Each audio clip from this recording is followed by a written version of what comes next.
Hi everyone, this is John Jackson, inventor and creator of Archery Tag, and coming to you today on July 28th, 2025.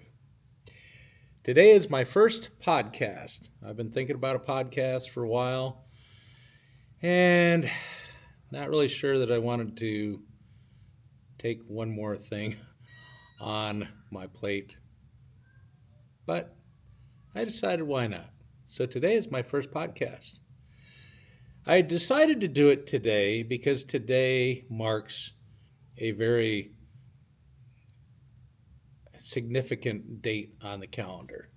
And today we are leaving for Orlando, Florida, and we are heading there to do a live broadcast on ESPN2 this Friday night, 7 p.m. Eastern Daylight Time. We will be hosting a live matchup between the United States and Canada, broadcasting from ESPN's Wide World of Sports complex. We're very excited. These two teams are some of the best anywhere, and it promises to be some very extreme archery competition. So, how did we get here today to where we're at today? Well, it all started out in my garage back in 2011, but it started way, way back before then.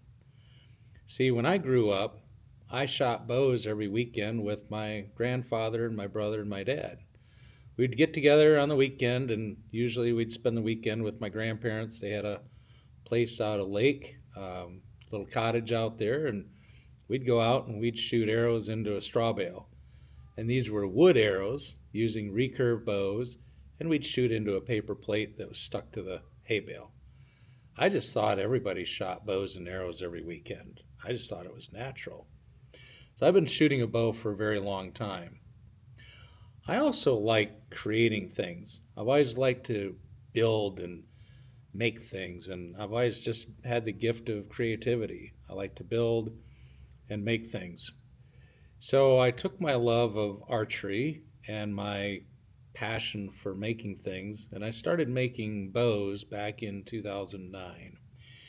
I was making recurve bows and long bows for target practice and hunting and whatever. And it was more of a more of a hobby than a real business.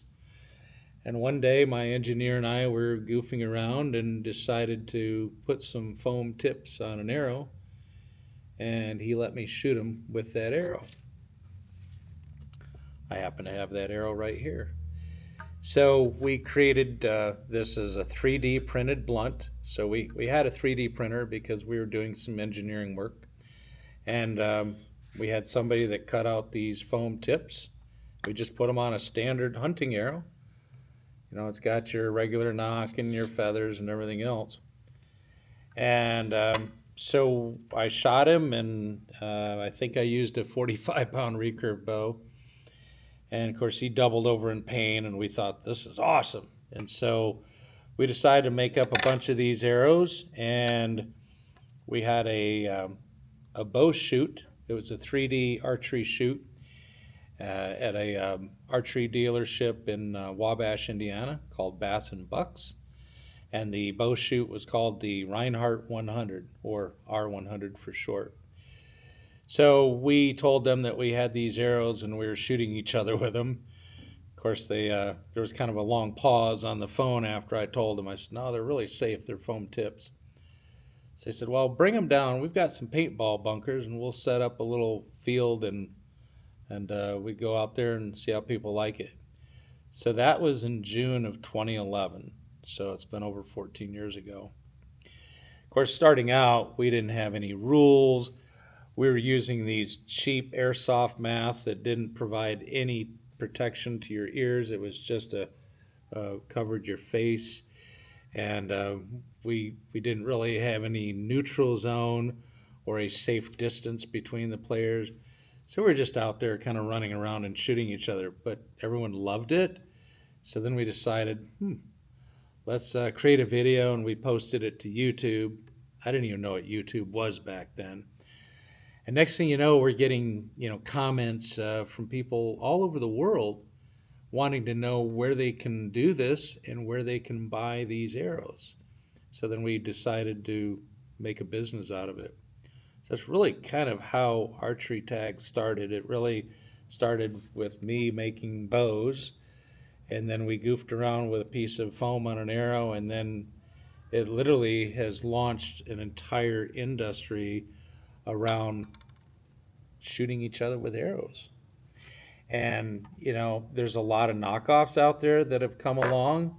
They come, typically will come out of China or whatever. And anytime you have a good idea, somebody's going to copy it. But one of the things that makes us unique, and one of the reasons why I want to start doing these podcasts, is really to help get our message out to people and to kind of take ownership of this industry, because others are copying it and they're even trying to um, benefit from trying to use our name. They're trying to capitalize on the Archery Tag name. But Archery Tag is our trademark, and we have it trademarked in the US, Canada, Australia, and the European Union. So the big difference is that we create all of our own products. We do not buy somebody else's product and stick our name on it. Everything from our mask to our bows to our arrows, we create everything. And we have evolved quite a bit since those early days. When we started out, our field was 50 by 100. And I think we had 18 bunkers, okay, which was insane. I think we had eight on each side, and then we had a couple in the middle, and it was just way, way too much. And I think we had, I think we were running 8-on-8, 6-on-6, 8-on-8. So it's just kind of chaotic. We used to throw the arrows out in the middle, and everyone would run out and grab arrows like a bunch of wild animals. They would fight over them, play tug of war. So we've evolved. And what's really cool is to see how this game has evolved, not only as a more refined game, if you will, but we've also created a legitimate organized sport. And that has been a dream of mine since the very beginning, is to one day maybe see this as an Olympic sport, and we're getting closer. So that's why I'm also wanting to do this podcast now.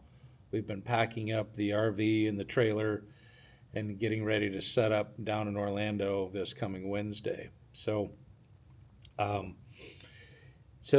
part of what's evolved with the game, like I said, it started out with 50 by 100. Now the field is 30 by 62. So it's shrunk. Now we have 3 bunkers on a side. We have a middle that's called a neutral zone that's 18 feet. Used to be we had these 5-spot foam targets. And you'll see that with some of the knockoffs out there. They're just copying what we used to do, 14 years ago. But the concept with the target was you knock a target to either get points or to get a player back in. Because again, for the first 10 years, we played like dodgeball. If you got hit, you're out. And then to get a player back in, you had to catch an arrow or knock out one of those little circles in the target. Well, the problem with elimination, quite frankly, is people like to hide behind the bunkers because they don't want to get hit.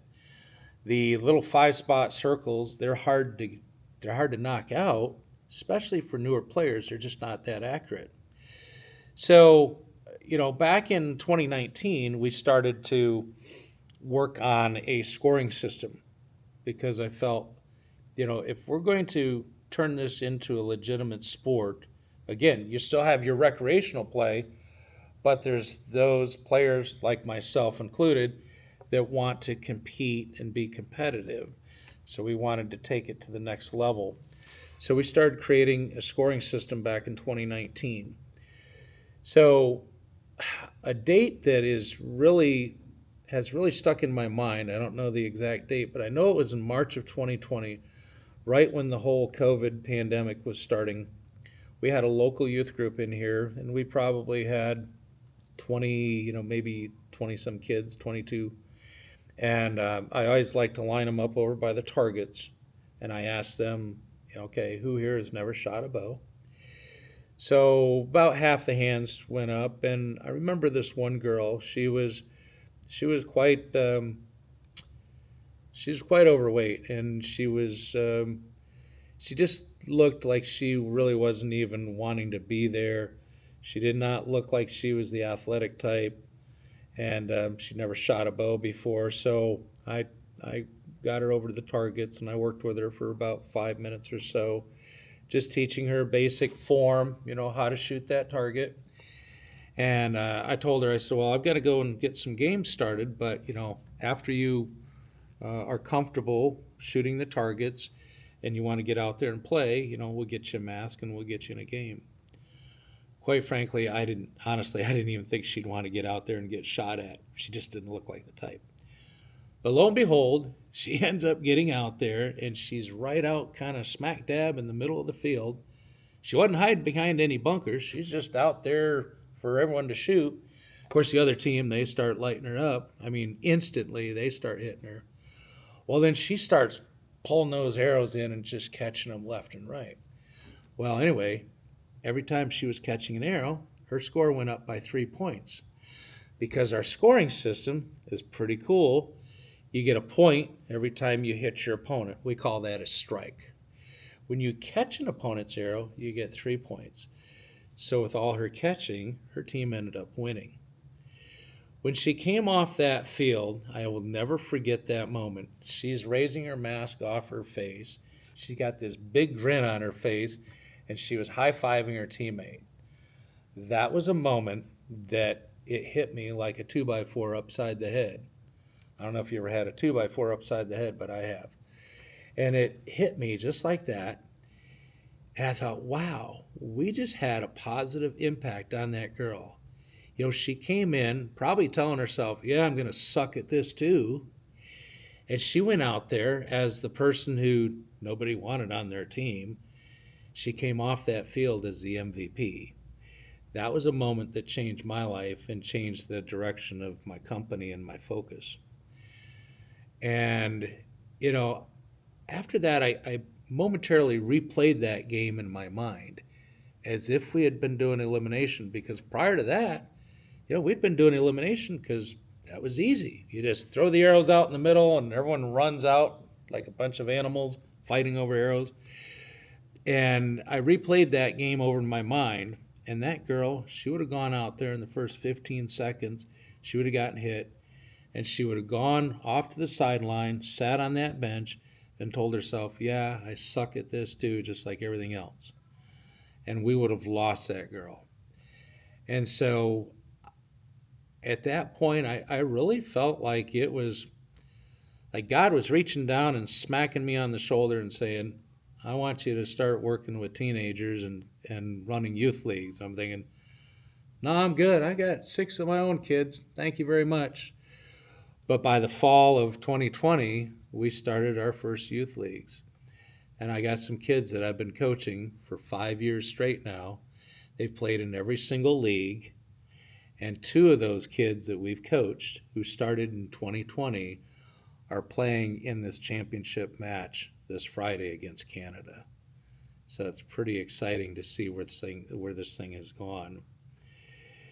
And so, that's kind of a brief overview of where we started and where we're going. And I just kind of want to wrap it up with just giving you a little bit of a glimpse into what you're going to see Friday night. Okay. So Team Canada has 8 players. Team USA has 8 players. How we run our competition or competitive matches is each team has 4 players on the field during gameplay, and then they can sub players during the game or at a break. Okay? We are tracking stats on every arrow that makes contact with a player. If that arrow is caught, we know who caught it and we know who shot that arrow. So as a player, I want to know who's hitting me with their arrows. We're also tracking my catches, and I know who shot the arrow that I caught. Okay. I also know who I'm shooting. I'm knowing who's catching my arrows. So we're tracking all of these stats. So when I hit somebody, it's called a strike. And we're tracking all of your strikes and strikes per minute. Again, when you're out there for 8 minutes, if I strike 8 people, my strike per minute ratio is 1. Okay. And we are tracking your catches. And again, I know whose arrows I'm catching. So if Bill Smith shoots me 5 times and I catch his arrows, I know that Bill Smith gave me 5 catches. Also know if Bill Smith shoots and hits me, I know Bill Smith hit me 5 times. If I shoot Bill Smith and he catches my arrows, that's called a catch against. We're also tracking that. And everything is based on your per minute ratio. So the scores are incredible. We've had games that have scored 700 points combined. When you think about that, you got 4 people on each side shooting arrows potentially. That's a lot of arrows to track. Okay. So when you see our games currently, you will see that we split the arrows up in half. So we put half on each team's line. So we send one runner out from each team. So side A, let's say it's America. Side B would be Canada. So side A will send one runner out to the line where Canada's line is. Canada will send one runner out to US's line and grab their arrows. There's 2 arrows out per player, so there will be a total of 16 arrows on the field. And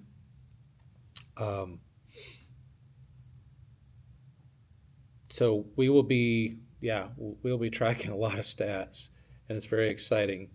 So anyway, I don't want to ramble too much on my first podcast. I do hope you will leave comments. Tell us, tell us what other kind of topics you'd like us to cover. We've got a whole list of topics that'll be coming up. We're going to be talking about product development. We're going to be talking about our proven game system. I call it my operating system or my blueprint for running well-organized and efficient games, okay, without the chaos, okay, because we've all seen it where, you've got a bunch of players or a bunch of kids and they come up and just start grabbing masks and then you're playing traffic cop trying to get your game started. We don't have any of that. So I'll show you all of that. So we've got a lot of fun topics. I do appreciate you guys tuning in and watching this. I do value your honest feedback. So again, thanks for watching, and I hope that you tune in Friday night, Friday, August 1st, 7 o'clock Eastern Daylight Time, broadcasting live from ESPN's Wide World of Sports Complex, and it is a non-ticketed event. So if you're in the area, come by and watch it live. Thanks for watching.